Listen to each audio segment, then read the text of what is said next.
Hey everybody, in this tutorial we're going to take a look at Face Key Editor enhancements, all the enhancements we've made to Cartoon Animator 4 that allow you to do more custom detailed animation on your character's face. There's a lot more control over the different facial features and shapes and all that stuff that you have now. We'll talk about the head rotation gizmo as well as the transform, deform, and morph tabs in our Face Key Editor in just a moment.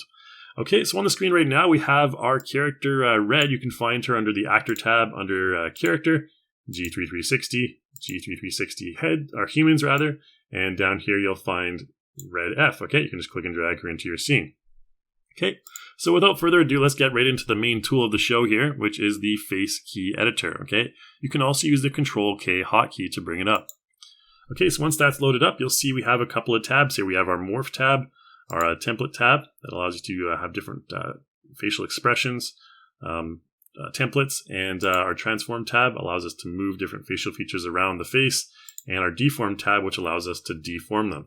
We're going to start with the morph tab up here. Okay, so the morph tab kind of just allows you to move different facial features according to the little reference image here. Okay, now if you want to click and drag or move individual facial features, all you have to do is click on them in this reference image, like I clicked on our character's left eyebrow here. And outside of the head area, just click and drag in this white area here. Left click and drag, and you can move your eyebrow up and down just like that. Okay, so some facial features will be limited to different axes. Like this one, for example, is limited to the y-axis. In the morph tab, we'll talk about the transform tab a little bit later. You can also select multiple features at the same time, so like both eyebrows, for example, and move them both up, down like this, all together. We can add on to that as well, like the chin, for example.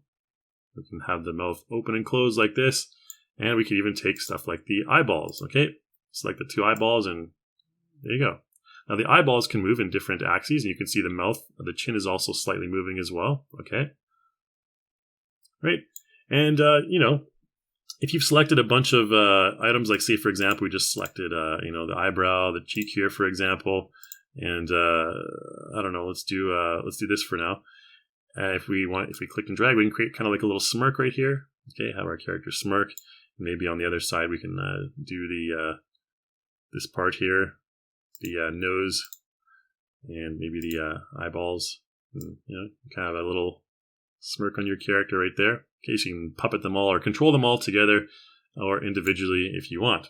And if you want to deselect all these all together, if you have too many selected, just go up here and go ahead and select Clear Selection. Okay, and that'll clear everything off your selection list. You can also select Default Key if you want to reset back to your character's default expression. Now, aside from the individual facial features, you can also control the head movement. Okay, head 3D move. If we click that and click and drag in here, you can see there's our character's head 3D move. Now with this one, for example, if I wanted to move my character's head to the far right, for example, in some situations I may have to click and drag a couple times just like this to get it to a position that we want. Okay, just like this. Okay, so click and drag, click and drag, click and drag. So that can be annoying a little bit. We'll talk about how the head rotation gizmo solves that in just a moment here. Let's first talk about the other one, which is head rotation. Okay, so we'll deselect head 3D move and select head rotation. And you can see if we click and drag, this is what head rotation is going to do, okay? From side to side, just like this. Okay, and we still have that gizmo in the front. So without further ado, let's talk about the gizmo. I'm going to set back to a default key here. The gizmo is this new little gizmo here in front of our character's face in a semi-transparent gray there. You can see if I mouse over the middle, it allows us to do the 3D move. Let's deselect this first. Allows us to do the 3D move just like this, okay? So similar to the head 3D move tool, we can just click and drag this gizmo and manually move it around. We can also use the rotate. If we mouse on the outside here, we can rotate it just like this. Okay, so you can rotate and move and rotate and move however you want in all sorts of different angles. So this becomes useful when you want to do something like use the template tab. So let's talk about the templates now. We'll select a default key again here. Let's go to template. So there's different templates like happy templates, okay? Various happy templates. You can use also ones like angry ones. So here she looks pretty indignant, kind of evil there. This one's a little confused. So when you have all these expressions, it's nice to be able to just test out these expressions, and in the same tab here, you can just click and drag your gizmo, and you can move your character's head around like this. So she could be like, you looking down here, and okay, and all sorts of different creative expressions and combinations with the head gizmo movement. Okay. And stuff like this. Let's look at a couple of the happy ones, maybe. There we go. Just typical happy one, right? There, she looks pretty happy, and you can go, very extremes just like that. Okay, and of course you can adjust the expression strength just like that as well. Okay, this allows us to have a stronger or a heavier expression for individual expression styles. All right, and that's about that. That's about it for the expression, the template tab there. All the different expression templates that you can use there. Let's go ahead and go to the Transform tab now. So the Transform tab allows you to move individual items freely. It allows you to rotate them, move them, and scale them. Let's select something like, let's actually move our gizmo a little bit over here to the side, maybe just like this. Say, for example, she's looking up here, but we want her hair to move a little bit, further down since she's looking up to the right there. We want her hair pieces. So let's go down here to the front hair. We can select individual hair pieces and have them just rotate slightly, just like this. Okay, front hair, this part here, maybe have that one rotate over here a little bit. And this front hair back here, this is actually a back hair. This is behind our character's head there. We also have this back hair we can click and drag and move, just like that. Okay, so she can, go from there.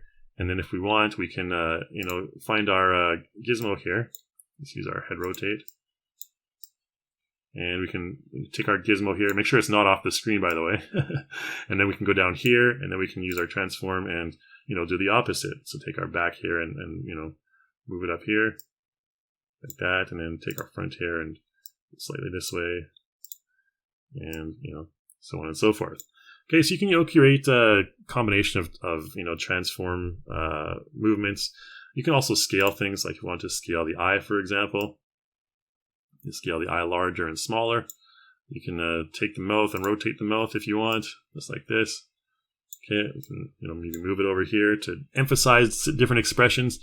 And then when you've had your fun, if you're like, oh, I really don't like this, it looks a little bit weird, like she looks kind of creepy with a small eye and a big mouth, rotated mouth, you can either select Reset Sprite, that'll reset the individual sprite, or you can reset all, and that'll reset all of the sprites on your character back to the default position.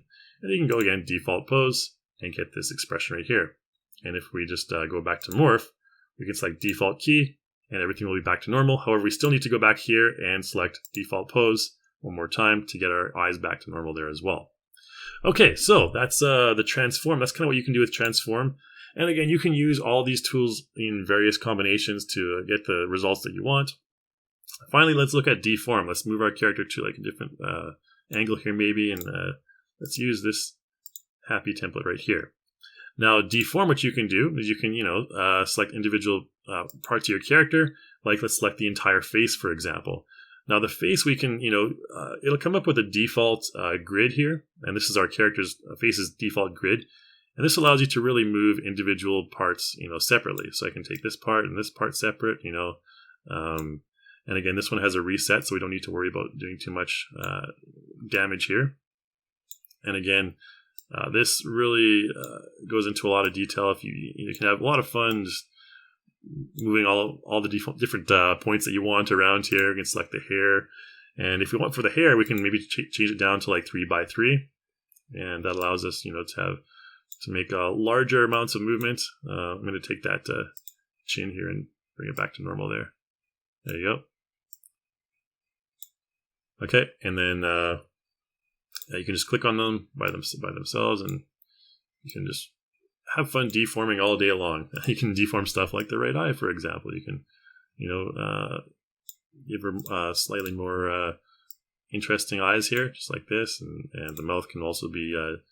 You can also do 2x2, so this will allow you to, really emphasize certain parts. And then again, once you've had your fun, just reset all, and you're back to normal there, okay? And you can go back to default pose and get your character in the default pose. But again, when you go to morph, you have to select default key to have your character facing forward, and then default pose once again. to kind of get those everything back to normal there. Okay, so that's the different tabs in the Face Key Editor. So just keep in mind, these are all the things that you can use. I'm going to create a quick little animation with a different character in just a moment here. Okay, so that's just kind of a little bit of a summary of the different tabs here, the different new features of the Face Key Editor. So let's put this into practice. Let's take our character and delete this character. I'm going to get something a little bit cuter on the screen. We're going to go to G3 Animals and load in our kitty cat. Let's double click, throw her in, and she'll be way down here because she's a little bit shorter than Red. Okay, so here's our little kitty cat. And again, we're going to go into the Face Key Editor. And I'm going to show you a couple of different tools here in the timeline. So to open the timeline, you can go down here to the timeline right here, timeline box. You can click that, or you can press the F3 hotkey to bring the timeline up and off like that, up and down like that. Okay, now what we're going to do is we're going to open up the face track, okay, because all the facial animation is done in the face track. Okay, and let's go ahead and just reset all this. So what I'm going to do is I'm just going to select a couple of different frames here. What we're going to do first is maybe go to about frame 15 or so, just like this. And let's take our character's head and tilt it up a little bit using that gizmo. So just slightly like this, that, okay. Let's tilt it down a little bit actually first, like this. And then maybe at frame, you can see it'll add a new clip here. And under facial clip, we can twirl the facial clip down. And you can see there's a track for head and a track for face. So since we're talking about head rotation, it'll create a keyframe in the head track right here. And it'll create a clip for our facial clip. All right, we'll talk about that in other tutorials. But for now, we're focusing on the keyframe animation. So let's go down to frame 25 now. And at frame 25, what we're going to do is we're going to just kind of lift it up a little bit. Like the cat's going to make a meow, kind of like a meow. So it'll go down a little bit first and then up. And then at frame 35 or so, it'll be kind of up to the left like that. And then finally at frame 45, we'll just take it back down to the default key. Okay, so this is all head motion. Okay, so you can see all these keyframes have appeared in the head clip. And if we scrub through our timeline, as our cat's doing a little meow. Okay, we need to open its mouth first. Let's go ahead and take our project length slider down here, this little red triangle, just down to over here. And if we just move it over here a little bit, we can also move it here as well. What we can do is we can also just make sure that we have loop on, okay, and we can just play back. So we have like this. Meow, meow. Okay. All right. But it'll be much clearer once we start having the cat's face and jaw open a little bit here. Okay. So what we're going to do is at this frame now, we're going to take a look at adding stuff into the face track. So the face is the overall track for all the facial features on your character. So what we're going to do here is we're going to take the jaw down a little bit. So click the jaw there, and we'll click and drag and move it down like this. Okay. Maybe a few times here. And there's our cat meowing. But you can see that creates a keyframe in the face track. But we don't want that keyframe at this frame. We want it at frame 25. So if we want, we can just click and drag keyframes like this and move it down there. Because what I want at this frame, at frame 15, is I want our character's mouth to still be closed. So at this frame, what I'm going to do is I'm going to right-click on that first keyframe and copy it. So this is the default keyframe, and paste it right here. Okay. So this will not affect our head movement. This will only affect our facial feature movement. Okay. So like that. There's our character meowing. So again, we play back. Meow. Okay. Meow. Right. And we can add stuff onto that as well. So maybe frame 25, we want to add like maybe the mouth. We'll just select the character's mouth here and just click and drag it. So meow like that. Okay. So meow. And maybe at this frame, we'll have the mouth open a little bit more. Okay. And you can see it adds on the face track here. And maybe I want this keyframe, this mouth keyframe, to be a little bit smaller, even smaller than the previous one. So it'll kind of be like, like that. And then back to normal. All right, let's take a look at maybe even deforming the face as well. So at this frame here, we'll have our character's mouth closed. So play back. Meow, meow. Okay. And you'll just have to kind of imagine it. I'm going to do the sound effects myself for the meow for now, okay? And then maybe at frame 25, let's go ahead and put the nostrils up a little bit. So let's take reset this and take our character's nostrils and maybe just bring those up a little bit like that, okay? You can see we can bring those whiskers up like this. And then we have, again, something like this. We have default keys at this frame and this frame, but at that frame, the nostrils are going to come up. Okay, good stuff. So let's talk about transform a little bit now. Okay, so transform is going to be in a different track. If we open up the transform tab here, we can select different items. So let's do a little bit of transform stuff here. Now, in order to get into the transform track, what you have to do is go into the face motion track down here, and you have to select face transform. Okay, there's face transform, there's face deform, and there's face sprite. We're not going to talk about sprite right now. Okay, just transform and deform. Okay, so at this frame right here, maybe frame 25, maybe say for example, I have to open up the face key editor one more time here. I want our character's nostril, or I want our character's nose to be a little bit bigger. So select the nose here, and let's just maybe scale it a little bit up like this. Okay, that's a little bit too big. And you can see that adds a keyframe in the transform track. Now what I need to do if I want it to be, because now it's going to be larger from the beginning all the way to here. Okay, you can notice there's a growth in the size of the nose here from here to here. I want it to only grow from here, from frame 15 to frame 25. So what I need to do here is just go ahead and select Reset Sprite. Okay, and that's going to reset that sprite back to the default value. And then from here to here, it'll get a little bit bigger. And then from here to here, we can go ahead and reset sprite again. And then so basically only from this frame to this frame, we're going to have a slightly larger nostril or nose area for our cat. Okay, we can make it a little bit larger just to emphasize it a bit. So bigger and then back to small size. Okay, so you can play back like this. Okay, there we go. Okay, so finally let's move into deform mode. So if we go into the deform tab over here, deform allows you a bit more freedom than transform in that you can kind of scale it in different ways. You can see if we select different facial features, we have a grid. We can select a grid of 2x2 or 1x1. Things like the face, for example, if we select the face will be different. Select the face overall here. It's like default. You can see there's tons of different little points that you can use to modify the shape of your facial sprite. So we're going to do the face first really quickly. What I'm going to do is at frame 15 here, I'm going to just go ahead and reset sprite. Now face is different from all the other facial features here, okay? So face, you'll find the face deform under the motion tracks, okay? Under motion tracks here, if we click under motion, you'll find the face right here, okay? And if we go down a little bit here, you'll see face deform, okay? And this is under the motion tracks. So this is different from all the other facial features. I want to emphasize that. Okay, so in frame 25, let's maybe just, we have to open up our editor again here. Let's just use a 3x3 and maybe just kind of stretch out our kitty's face just like this a little bit. Okay, it's because she's kind of looking up, so we'll just kind of stretch it out a little bit. So from here to here, we'll have a sort of a stretch like that. And then maybe frame 35, let's just kind of narrow it a little bit, just like this. All right, just to kind of narrow the face. Then we have something like this, like that. And then from frame 45, we'll just go ahead and reset sprite back to normal. Okay, so then we have something like this. All right, it's just a nice quick little animation. And all of those are in the face_D track, standing for deform, okay? And again, that's under the motion track. And you have to click motion and face right here. Okay, so we'll close that down for now. We'll go back to the regular facial features here, okay, which is what we're dealing with right here.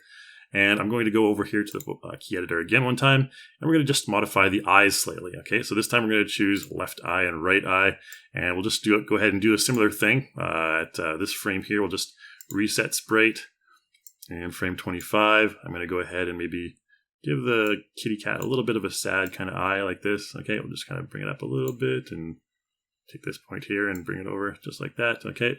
You can see it's, oh, look at those sad little kitty cat eyes there, all right? And bring it over like this and like this.